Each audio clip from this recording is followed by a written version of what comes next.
Hey guys, Unique here at Z1. Today we're bringing you a new series called What's in the Box, where we go over exactly what to expect when these products arrive at your front door.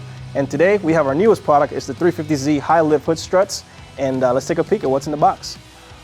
Inside the box, you're going to find your basic installation instructions, and conveniently packaged, you'll find the 2 hood struts, the lower mounting bolt, and the 2 upper brackets.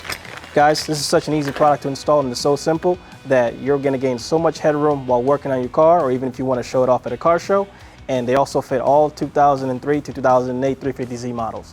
And since it's so easy to install these products, let's go ahead and put them on this 350Z. The car we're using today is our 13,000 mile APS twin turbo kit 350Z. And guys, we love this car, but we also wanted to show it off.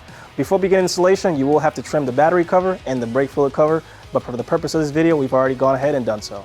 For this install, you will need a 10mm and a 12mm. Our first step is to remove our fender bolt.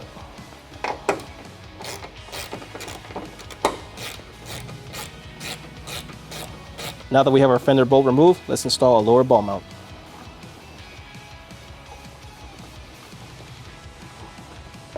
For this next step, you will need a second set of hands to support the hood as you install the bracket. Keep in mind this bracket has to be installed with the ball end mount facing the fender.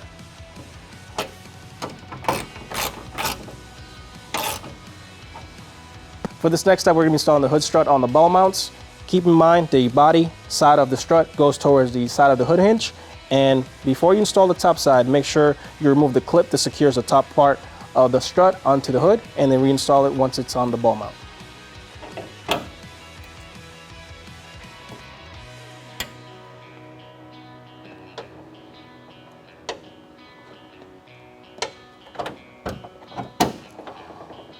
Now all we got to do is repeat the exact same steps on the other side.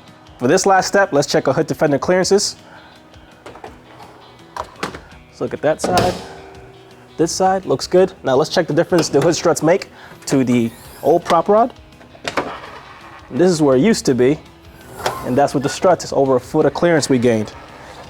And guys, that's a wrap for this episode of What's in the Box. Thanks for tuning in. If you'd like to see any future Z1 products on this series, please comment below, and thanks for tuning in.